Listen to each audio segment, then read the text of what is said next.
अस्सलाम वालेकुम नाज़रीन, मेरा नाम डॉक्टर इनाम दानिश है और मैं कार्डियोलॉजिस्ट हूँ। आज हम जिस टॉपिक पे बात कर रहे हैं उस टॉपिक पर लोग बात करते हुए थोड़ा हेजिटेट करते हैं, अमूमन बात नहीं करते, लेकिन मरीज़ जो हैं वो डॉक्टर से ज़रूर बात करते हैं। और वो टॉपिक है कि हार्ट पेशेंट में सेक्सुअल डिस्फंक्शन यानी कि मर्दाना कमज़ोरी जो हो जाती है उसके बारे में पेशेंट आके डिस्कस करते हैं। तो आज मैं आपको ये बताऊँगा कि ऐसा क्यों होता है और इसको कैसे ट्रीट किया जा सकता है, कैसे इसको बेहतर किया जा सकता है। नाज़रीन, अगर अब ये वीडियो आपको पसंद आए तो सब्सक्राइब ज़रूर करिएगा। नस्ल इंसानी को बढ़ाने के लिए अल्लाह ताला ने मर्द और औरत का एक ताल्लुक़ रखा है, जिसमें मर्द एक्टिव और औरत पैसिव है। यानी कि मर्द की रुझान के बग़ैर ये मुकम्मल नहीं किया जा सकता, जबकि औरत की मर्ज़ी के ख़िलाफ़ भी हो सकता है, मगर मर्द की मर्ज़ी के ख़िलाफ़ नहीं हो सकता।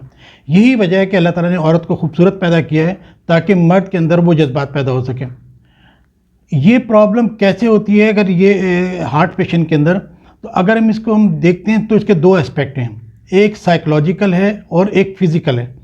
साइकोलॉजिकल तो ये कि टेंशन या डिप्रेशन, एंग्जाइटी, परेशानी की वजह से, या काम ओवरबर्डन, आप बहुत ज़्यादा जॉब कर रहे हैं या ऑफिस में बहुत ज़्यादा काम कर रहे हैं, मेंटल वर्क बहुत ज़्यादा कर रहे हैं और एक्सरसाइज नहीं करते हैं, तो ये सब चीज़ें ज़्यादा कॉमन रीज़न है सेक्सुअल डिस्फंक्शन के लिए।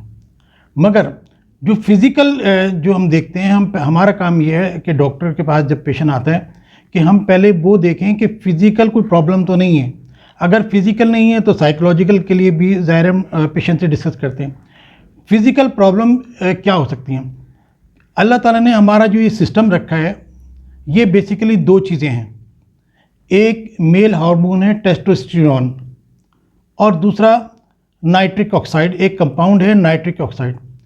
टेस्टोस्टेरोन टेस्टिस से रिलीज़ होता है, एक हार्मोन है, और ये ग्रेजुअली बढ़ता जाता है 30 साल की एज तक। 30 साल के बाद इसका डिक्लाइन शुरू हो जाता है। 30 साल के बाद हर साल 1% इसकी जो कंसंट्रेशन है वो या अमाउंट है कम होती जाती है।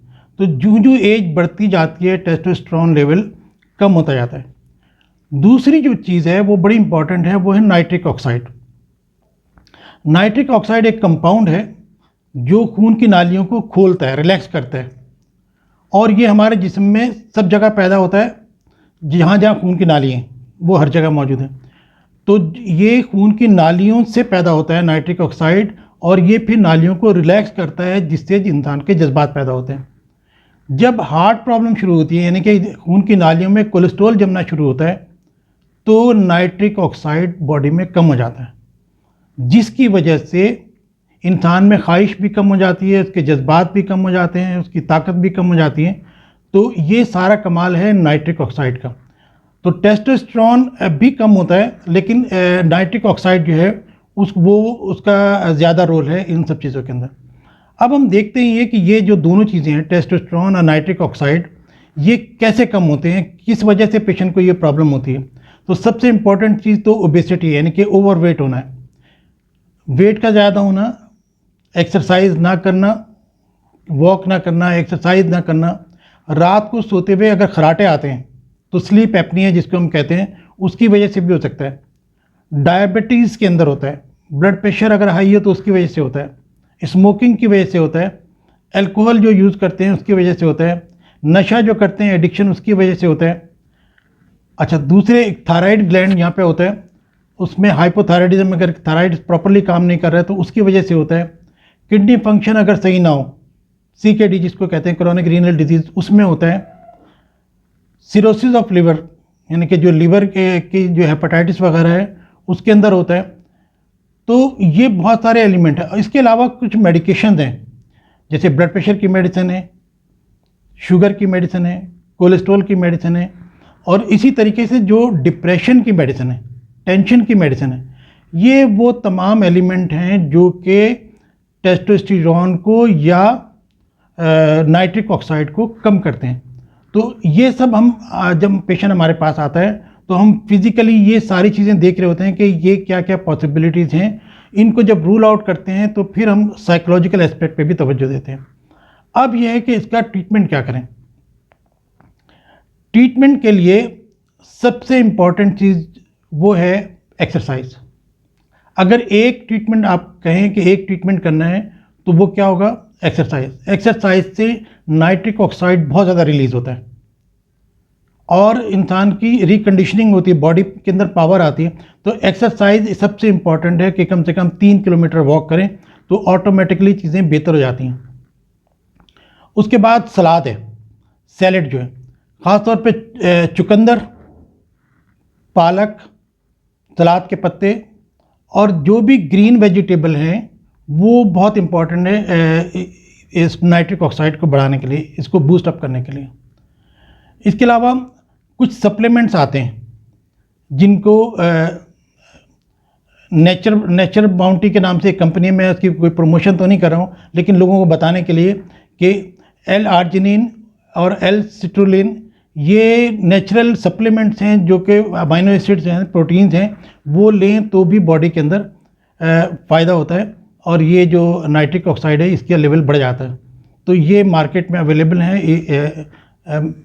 मुझे जो याद है वो नेचर बाउंटी है, बाकी और भी कंपनी होंगी। इसके अलावा एंटीऑक्सीडेंट्स वो बहुत इफ़ेक्टिव हैं, जैसे विटामिन सी और विटामिन ई, तो ये भी बूस्ट अप करते हैं नाइट्रिक ऑक्साइड के ऊपर।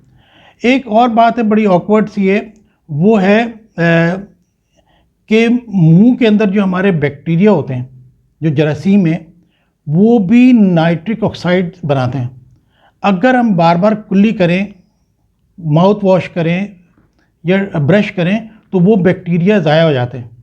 तो अगर ऐसी प्रॉब्लम है तो दिन में बस एक मरतबा ब्रश करें, बार बार मुंह यानी कि कुल्ली वगैरह ना करें, बार बार मुंह साफ ना करें।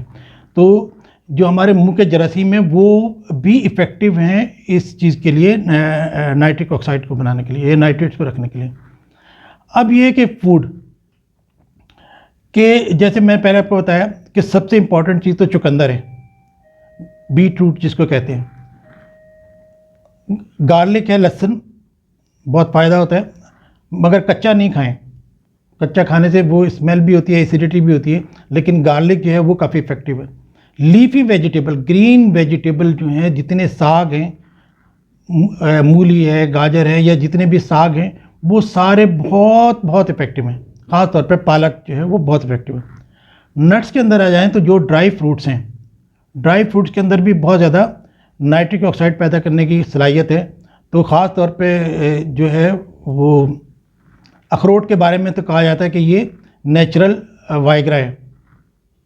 ऑरेंजेस और ग्रेप फ्रूट जो सिट्रस फ्रूट होते हैं, ये भी काफ़ी इफ़ेक्टिव हैं। गोश्त के अंदर भी ये चीज़ होती है जिससे मटन है, बीफ है, पोल्ट्री है, और जो ऑर्गन मीट है यानी कि कटाकट जो जिससे बनते हैं वो भी सब ये नाइट्रिक ऑक्साइड को बूस्ट अप करते हैं। तो ये वो चीज़ें हैं जो नेचुरल चीज़ें हैं जिनसे वो नाइट्रिक ऑक्साइड को बढ़ा के और पावर को बढ़ाया जा सकता है। इसके अलावा ये सब करने के बाद फिर भी अगर कोई चीज़ रहती है तो अपना वर्कअप करें कि हार्ट प्रॉब्लम तो नहीं है। होता ये है कि ब्लड प्रेशर को आप ट्रीट करें, ब्लड प्रेशर के अंदर सेक्सुअल प्रॉब्लम होती है लोगों को, लेकिन ब्लड प्रेशर जब नॉर्मल हो जाता है, ब्लड प्रेशर कंट्रोल होता है, तो सेक्सुअल फंक्शन बेहतर हो जाता है। इसी तरीके से शुगर को अगर कंट्रोल करें, सेक्सुअल डिसफंक्शन बेहतर हो जाता है। थायराइड अगर आप प्रॉपरली थायरॉक्सिन दे दें उसको पेशेंट को, तो ये सेक्सुअल डिसफंक्शन बेहतर हो जाता है।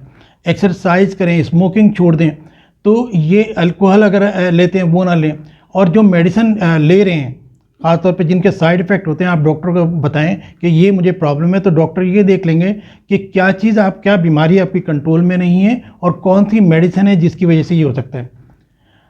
आखिर में मैं आपको बताता हूँ कि अगर आपके रिस्क फैक्टर ज़्यादा हैं तो आप सीटी एंजियोग्राम करवा के भी देख सकते हैं। अगर आपको रिस्क है कि हार्ट प्रॉब्लम जो है वो शुरू तो नहीं हो गई है, क्योंकि एंजियोप्लास्टी और बाईपास के बाद पेशेंट बहुत अच्छा फील करते हैं, यानी कि दोबारा जवान हो जाते हैं। ये कह लें कि एंजियोप्लास्टी और बाईपास के बाद जब वो दिल की शरियानें आप खोल देते हैं जो तंग है कोलेस्ट्रॉल की वजह से, तो इतना नाइट्रिक ऑक्साइड बढ़ता है तो पेशेंट जो है बहुत अच्छा फील करते हैं। आखिर में मैं एक आपको वाक़या सुनाता हूँ जो इसी तरह का कि एंड में हम पेशेंट से ऐसे ही हेलो हाय करने के लिए एंजियोप्लास्टी के बाद कहते हैं कि अब आप तो बहुत बेहतर फील कर रहे होंगे और अब तो आप जवान हो गए हैं।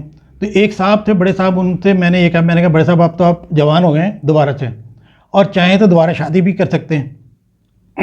मैं तो मजाक में एक बात कही, चंद दिन के बाद जो है उनके बेटे 3-4 आ गए, कहने के जी आपने अब्बा को क्या मशवरा दिया है? मैंने क्या? कहने के अब्बा तो कह रहे हैं कि एंजियोप्लास्टी खुली रखने के लिए डॉक्टर ने कहा है कि मेरी शादी करवाएं। उनकी वाइफ की डेथ हो गई थी काफ़ी अर्सा पहले। तो मैंने कहा भी बात यह है कि मैंने तो उनको मजाकन की बात कही थी, लेकिन अब्बा अगर कहते हैं, अब वो समझते हैं वाकई कि वो दोबारा से जवान हो गए तो करवा दें। तो कहने का मकसद ये है कि हार्ट डिजीज़ का और सेक्सुअल डिस्फंक्शन का बहुत लिंक है। अगर सेक्सुअल डिस्फंक्शन हो रहा है तो ये तमाम बीमारियां हो सकती हैं। डॉक्टर से इवैल्यूएट करवाएं, अपनी डाइट का ख्याल रखें, एक्सरसाइज का ख्याल रखें, ग्रीन वेजिटेबल सलाद ज़रूर लें, और अगर हार्ट प्रॉब्लम शुरू हो रही है तो उसको बहुत पहले से उसकी केयर करना शुरू कर दें। तो उम्मीद है कि जो लोग मायूसी का शिकार नहीं होंगे। अच्छा, इसके अंदर हम एक टैबलेट भी यूज़ करते हैं जो कि वाइग्रा के नाम से आती है। तो साइलेंडिफिल जो है जो वाइग्रा के नाम से आती है। अफसोस ये है कि पाकिस्तान में ये नहीं बनती है। इंडिया में आती है, इसका कोई ऐसे नाम है, पेनिग्रा के नाम से आता है। पेनिग्रा के नाम से वहाँ पे मिलती है और बहुत ही सस्ती 10-20 रुपए की टैबलेट है। जबकि पाकिस्तान में आम तौर पे ये स्मगलिंग के वजह से आती है, प्रॉपर इंपोर्ट भी नहीं होती, और यहाँ पे वाइग्रा की एक टैबलेट 1000 रुपये की मिलती है। तो वाइग्रा एंड में ये है कि वाइग्रा यूज़ करें तो बड़ी एहतियात के साथ, कि दिल की कुछ मेडिसिन ऐसी हैं जो कि वाइग्रा के साथ नहीं ले सकते। तो वाइग्रा शुरू करने से पहले अपने कार्डियोलॉजिस्ट से ज़रूर मशवरा करें कि हम ये स्टार्ट करें या नहीं करें, क्योंकि वाइग्रा के साइड इफ़ेक्ट में हार्ट बीट तेज़ होना, फ्लशीज़ होना, सर में दर्द हो जाना, और हफ्ते में 1 या 2 मरतबा से ज़्यादा यूज़ भी नहीं करने चाहिए, क्योंकि इसके जो एक्सट्रीम साइड इफ़ेक्ट हैं वो ब्लाइंडनेस हो सकती हैं, आँखें ज़ाया हो सकती हैं, और हेयरिंग लॉस हो सकता है, यानी कि बहरापन। तो ये 2 इंतहाएँ हैं कि नाबीना आदमी हो सकता है या बहरा हो सकता है, लेकिन ये बहुत ही रेयर केसेस के अंदर। कॉमन जो प्रॉब्लम्स हैं वो लोगों को सर में दर्द होता है, हार्ट बीट तेज़ हो जाती है, चक्कर आते हैं, डिजीनेस होती है, ब्लड प्रेशर कम हो सकता है। तो वाइग्रा यूज़ कर बहुत अच्छी इफेक्टिव है, मगर यूज़ करने से पहले अपने डॉक्टर से ज़रूर मशवरा करें। नाज़रीन, चलते चलते मैं आपको एक इंपॉर्टेंट मैसेज और देता हूँ, वो है कि टेस्टोस्टेरोन की टैबलेट और इंजेक्शन भी आते हैं। लोगों को जहाँ वीकनेस महसूस होती है, मर्दाना कमज़ोरी शुरू होती है, तो वो टेस्टोस्टेरोन की टैबलेट या इंजेक्शन लेना शुरू कर देते हैं। इससे खून गाढ़ा होता है, हार्ट अटैक का बहुत ख़तरा होता है टेस्टोस्टेरोन की वजह से। तो कभी भी खुद से टेस्टोस्टेरोन की टैबलेट या इंजेक्शन ना लें, बल्कि डॉक्टर को दिखाएं, वो डिसाइड करेगा कि आपको किस चीज़ की ज़रूरत है। Thank you.